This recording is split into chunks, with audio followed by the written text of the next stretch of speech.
Good morning, America, and breaking overnight, wildfire emergency. Flames erupting on the east end of New York's Long Island, huge plumes of smoke billowing into the sky, whipped up by strong winds. Holy. Will the wildfire danger continue?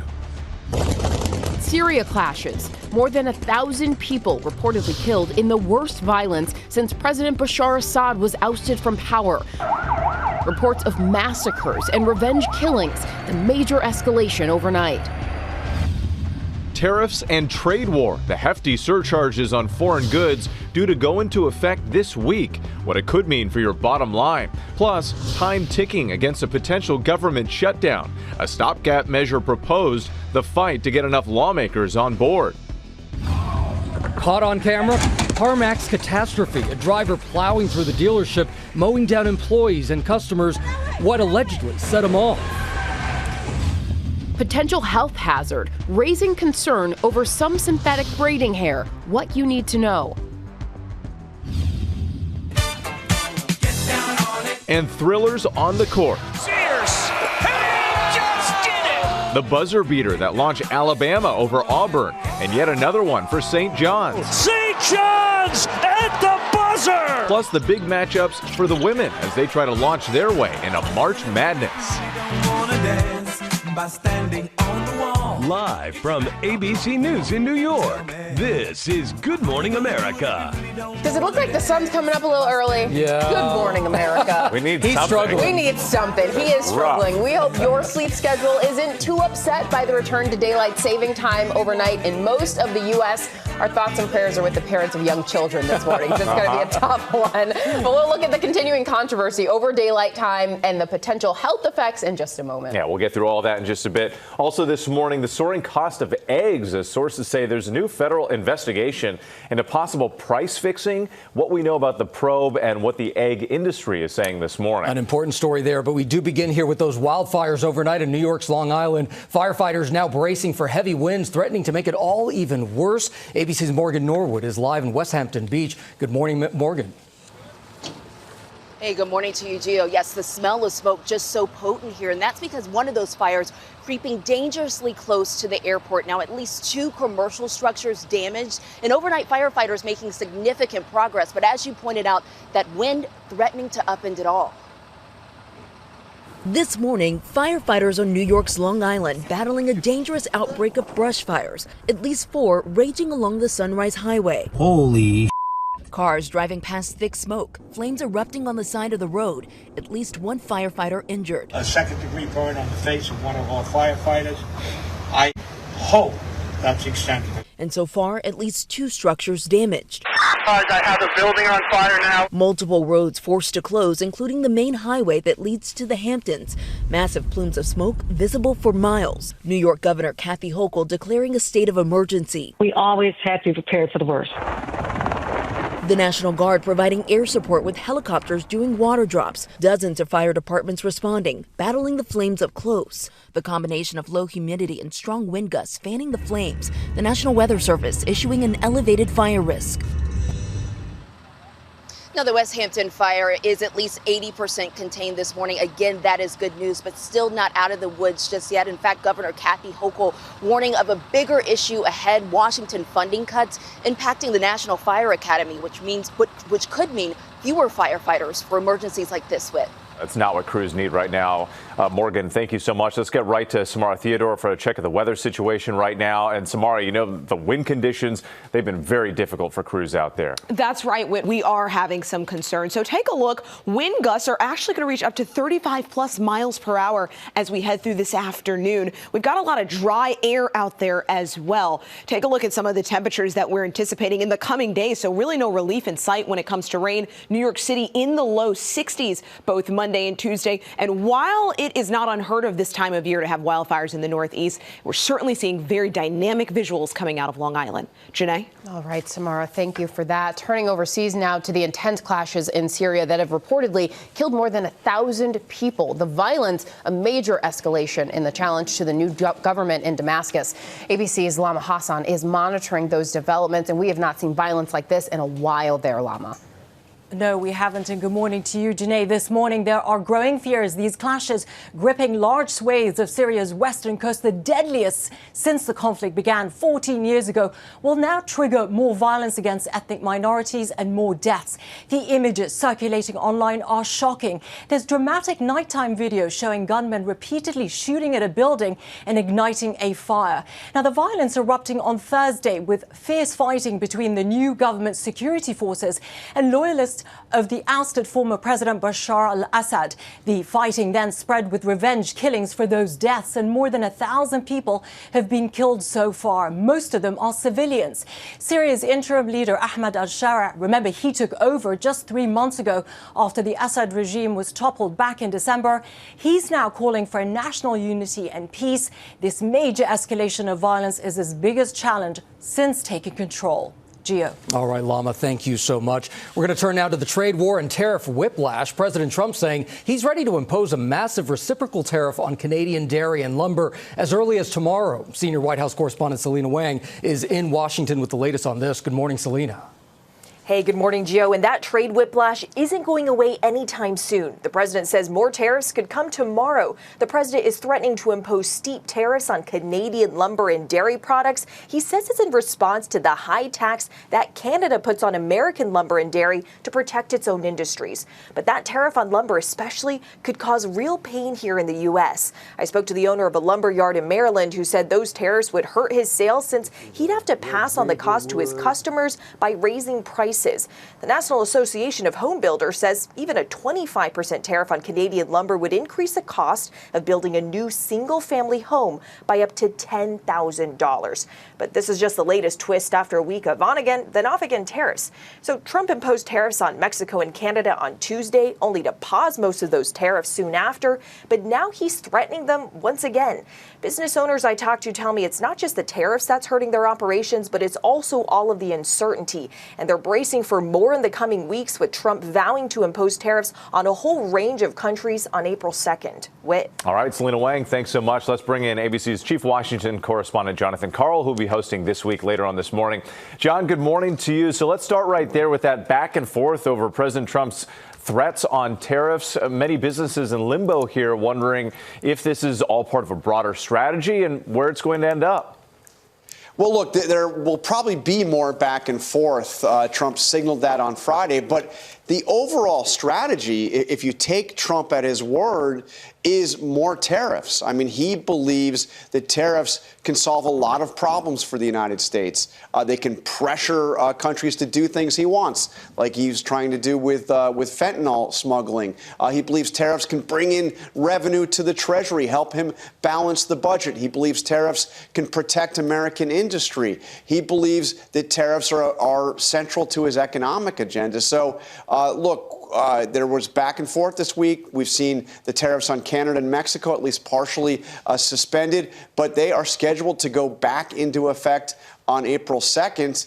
And he could postpone again. But look, Donald Trump is not giving up his faith in tariffs as something of a cure-all for the economy. Yeah, he's certainly made that clear. I do want to turn now to this apparent friction between Elon Musk and at least some cabinet members over layoffs at top government agencies, signaling perhaps some division within the administration. How could you see all of that playing out?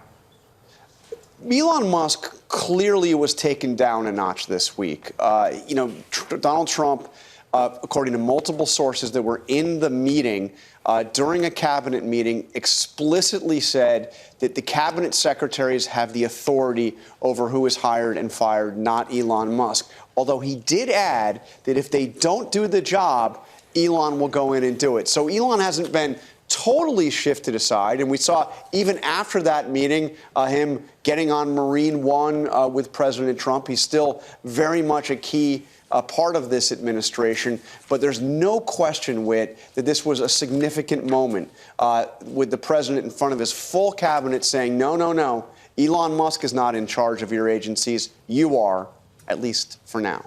Something to watch very closely. John Carl, as always, we appreciate it. And tune into This Week later this morning. John interviews top White House economic advisor Kevin Hassett about how President Trump's shifting tariff decisions are impacting the U.S. economy. Plus, John speaks with Democratic Senator Adam Schiff of California about Democrat strategy to counter Trump's agenda. That's all coming up on This Week. Jeanine? All right, Whit, we're going to stay in Washington as Congress is staring at another potential government shutdown this week. President Trump urging Republican lawmakers to vote for Speaker Johnson's latest short-term spending bill, but it remains to be seen whether they will have enough support. ABC's Alex Brochet is in Washington with more because they can't afford to lose too much. Alex. And Jeanine, you're absolutely right. So this week will be a major test for Speaker of the House Mike Johnson in just how well he can sway his party. This weekend, the Republican Speaker unveiled his plan. It's a continuing resolution that would keep the government funded through September. The 99-page bill adds $6 billion for veteran health care. It increases money for immigration and customs enforcement deportation, and it slashes non-government spending by $13 billion and cuts $20 billion from IRS enforcement. Now, President Trump is urging his party to remain united and pass this. Speaker Johnson can likely only afford to lose one Republican vote, and already two have said that they're a no. Democrats call the bill reckless and troublesome and could use this moment to challenge the DOGE cuts to the federal government. If a deal is not reached by March 14th, millions of federal workers face furlough or working without pay at a time where the federal government is already dealing with record cuts to its workforce. The next vote is expected on Tuesday.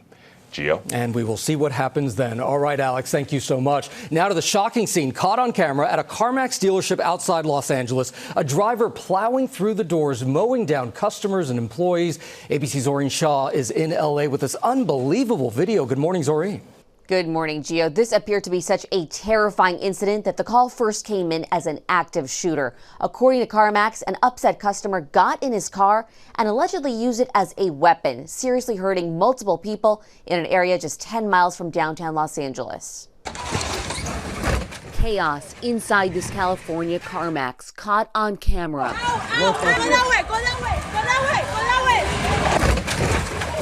Watch as the driver plows his car into the store in Inglewood near Los Angeles, driving through the store and out the back Saturday afternoon, injuring at least 8 people, both customers and employees. 2 of those injuries critical, according to the LA County Fire Department. Inside, the store left in disarray, overturned desks and chairs, broken glass everywhere. CarMax saying the driver was a customer who had been having his car appraised. Witnesses telling our station KBC the customer apparently did not like the offer. He allegedly got back into his parked car and after a couple attempts, reversed right through the front door. Broke the frame, glass, and everybody went everywhere. Everybody started freaking out. The driver later arrested by police. CarMax saying the safety of our employees, community, and customers is our top priority. We are deeply saddened by this event, and our hearts go out to everyone impacted. The LA Times is reporting that the driver allegedly fled the scene and then turned himself into the LAPD Recruit Training Center. Jeanine. All right, Zoreen, thank you for that. Now to the soaring cost of eggs. As a source tells us, the Department of Justice is investigating possible price fixing. ABC's Alexis Christoforous joins us with this. Good morning, Alexis. And you told me this isn't the first time for some of these companies. That's right, Jeanine. Good morning. So the U.S. Justice Department is in the early stages of investigating the country's largest egg producers for what some are alleging is a, quote, coordinated effort to restrict supply and inflate prices.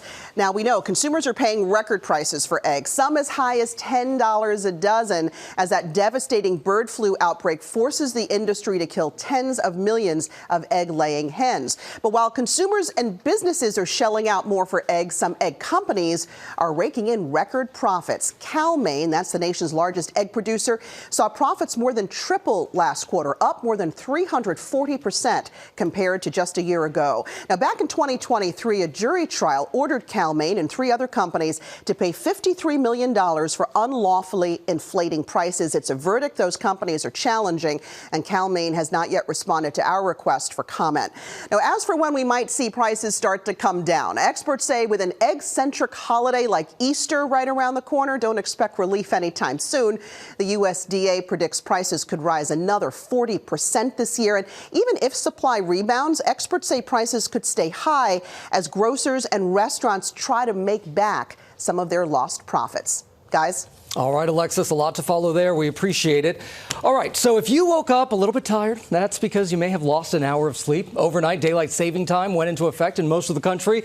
So let's talk about what that means for your health with ABC News medical correspondent Dr. Darian Sutton right here with that. Dr. Darian, thank you so much for joining us here. Hope you're okay, not struggling as much as Whit Johnson. I feel terrific. What are you talking about? This switch is always controversial, right? We fall back and then we spring forward. What does this mean for our health? Because there's a real impact here. It's been incredibly controversial. You know, it's even been brought to Congress, and unfortunately it has not been made in terms of a decision in terms of what we should do in daylight savings time. And the outcome remains unclear. But what is clear is that small changes in sleep, even small decreases, can detrimentally affect your health, increasing stress hormones. That increases our risk of heart attacks and strokes, principally among women and older adults in the first 2 days after this shift change. So you have to pay attention. All right, so we know that beforehand, if you could get to sleep a little bit better, maybe that helps out. But now that it's happened, what can we do? Well, I think you can still work on that. Shifting your bedtime earlier is really important, especially, Gio, for this first week. The 15 to 30 minutes, you want to try to shift it earlier. But also, a part of that, keeping it consistent. We talk about the amount of time you should sleep. We talk about quality, staying asleep. But the third factor of sleep is consistency, the same sleep time and the same wake time. Each and every day, you want to try to keep that as close as possible. And then something really simple but really important, getting light. I know this is speaking to people who don't get that much light in the morning, except from these up top above us. But getting that first 15 minutes of daylight in the morning, getting that walk in can help to reset your circadian rhythm and hopefully help improve your health. Good advice from the man who doesn't sleep. These lights help a little bit. I've heard you say it especially impacts women. So, like, mom has a reason to be a little bit cranky today. She's got more than one reason. Yes, absolutely. Dr. Darian, as always, we appreciate it. To our March Madness countdown now and the key games overnight. ABC's Ike Ajachi is here on just a little bit of sleep because he was up late watching all the games, and he's got the highlights for us. A little too late. You can't blame daylight saving. I can't. This is all my fault. But I told you yesterday that we're going to see some exciting games, and the men did not disappoint. We saw multiple overtime games, big-time rivalries, and, of course, those heart-stopping buzzer beaters that keeps all of us coming back for more. Overnight, an overtime thriller, ending with a classic buzzer beater. Number 7 Alabama's stunning number 1 Auburn. Oh, are you serious? Mark Sears' floater from the free throw line at the buzzer, lifting the Crimson Tide over Auburn in this thrilling back-and-forth SEC matchup. Despite the loss, Auburn will likely still be a number 1 seed in the NCAA men's tournament. And a rivalry sweep for the Blue Devils. Flag just drove it about 40 feet and slammed it home with 2 hands. Number 2 Duke taking on North Carolina. Duke's lights-out shooting was on full display early, leading by as much as 15 points in the first half. But with star player Cooper Flagg in foul trouble, UNC turning the tide. Duke, however, surging back in the second half, outscoring the Tar Heels 33-13, eventually winning the game 82-69. And finally, one last buzzer beater for the ages. Wiltshire to Edgefor!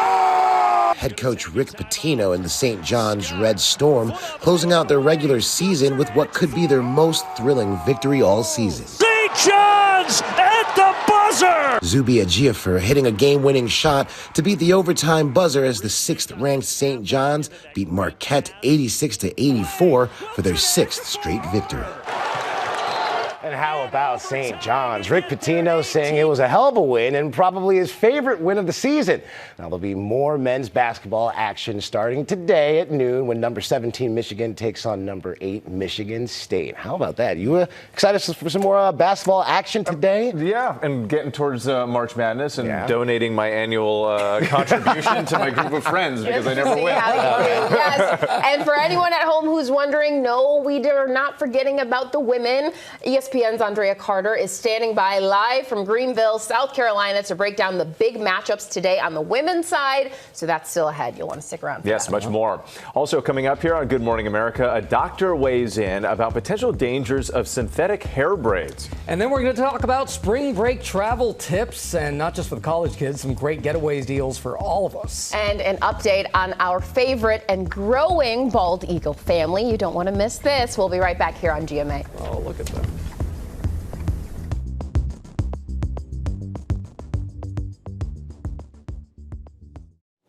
Welcome back to GMA. We begin this half hour with a story that's gained a lot of national attention. Hair is an integral part of being a woman, especially a black woman, whether it's wearing it natural, straight, or in a protective style. But some studies show several styling products used for black women's hair can often have potentially dangerous and some unregulated chemicals. The National Library of Medicine finds some chemical hair relaxers, for example, have been linked to an increased risk for breast and uterine cancer for some postmenopausal black women who frequently use these products over those who don't. And now one report in particular is gaining traction, saying some synthetic braiding hair may contain harmful chemicals that once again can potentially put black women's health at risk. So we want to dive into what the science says. So joining me now for more on this is board certified dermatologist Dr. Jeanine Downie, who's in Orlando, Florida, and we appreciate you being with us this morning, Dr. Downie. According to a report, there are multiple chemicals found in some synthetic braiding hair, which it looks like human hair, but it's made of like a plastic-like material. People often leave braids in for weeks, even months at a time. Why would these chemicals be included, and what type of health risks could they pose? So a lot of them are made from these plastic chemicals, unfortunately. And good morning, Janae. Thank you for having me on. This is a really important topic because braids are deeply rooted in African-American culture. Yes. So basically, this report that we're talking about from Consumer Report found 100% of dangerous chemicals in the synthetic hair braids, but they're actually made from chemicals that are carcinogens in many, many cases. So I'm talking about things we know about, like benzene, acetone that's in nail polish remover, lead, and lead in children can lead to developmental delay, as we know, but lead in adults can lead to reproductive issues, which people don't know. They can have mercury in them. And a lot of times, like I said, these synthetic hair products are made from things that are synthetic that are not good for us. You're talking about really serious consequences. And I first saw that a report like this could be coming out months ago when I had braids in. My daughter and I had just gotten our hair done, so I had to get it redone with human hair because I was so worried about this. What are some of the signs and symptoms that could show that you might be having a reaction to the hair? So a lot of people will touch their hair, like I'm touching my hair right now, and then they'll eat a bite of a sandwich or something like that. And then just the hair exposure from your scalp. So it's headaches, dizziness, nausea, people having their throat close up, people having problems with their skin reacting in terms of rashes and irritation. So I'm seeing some rashes and irritation in my office, but that's been the case throughout time with synthetic hair braids that people in my office asking questions. But this report is extremely alarming. And some are pushing back on this report, specifically on the methodology used in the recent report, linking some synthetic hair to cancer-causing chemicals. What more, in your opinion, needs to be done, needs to be researched here?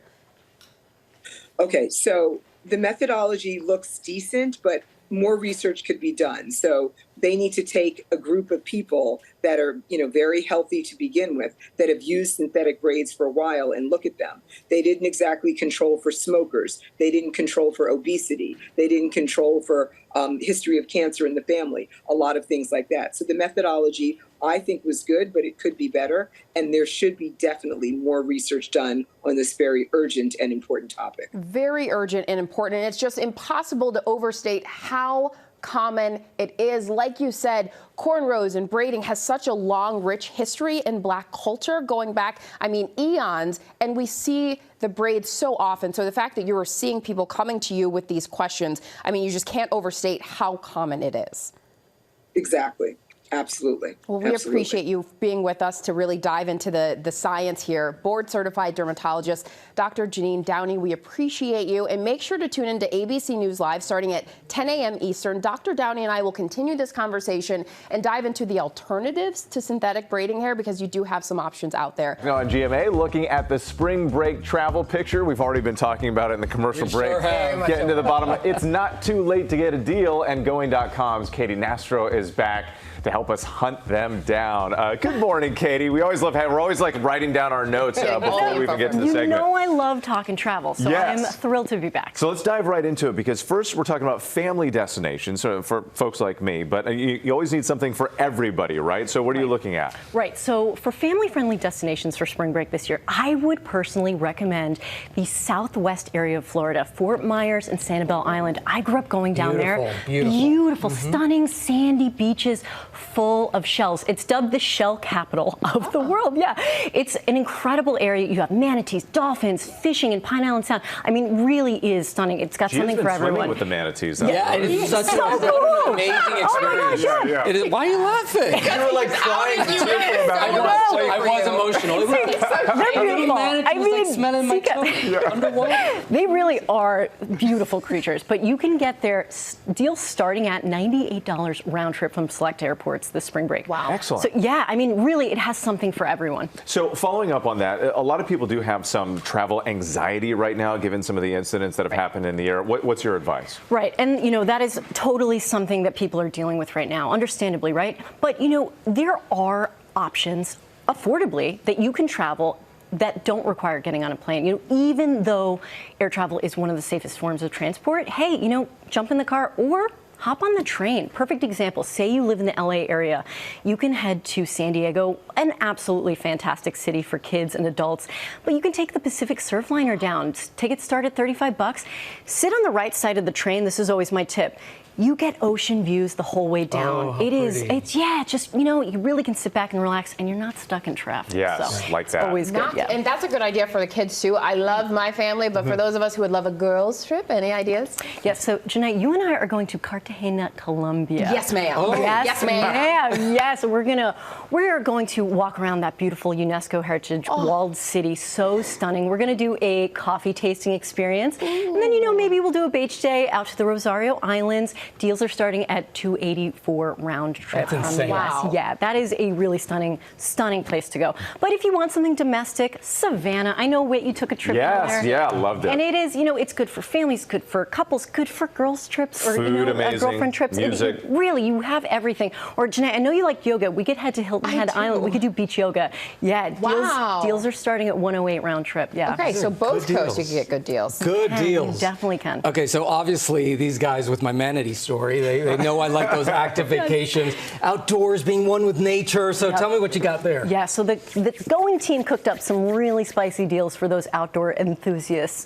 You can head to Costa Rica. Fly into San Jose, which is gorgeous, you know, for $265 round trip. What a deal. But then go to Tamarindo, Nusara. Yes. Take a surf lesson. This is the time of year to do it. The swell is good. And there is a wave for every ability. Or you can head inland, check out the many, many rainforests. Or whitewater rafting. This is what I would pick if I was doing an outdoorsy activity. One of the top 10 best whitewater rafting rivers in the world is in Costa Rica. Oh, wow, the Pare River. Yeah. So really stunning adventure place. Or, drumroll please, we are seeing such incredible widespread availability from small and large airports to Auckland, New Zealand, over dates across spring break. $633 round trip. That is 58% off of what we typically see. That is a long flight. It is a long flight.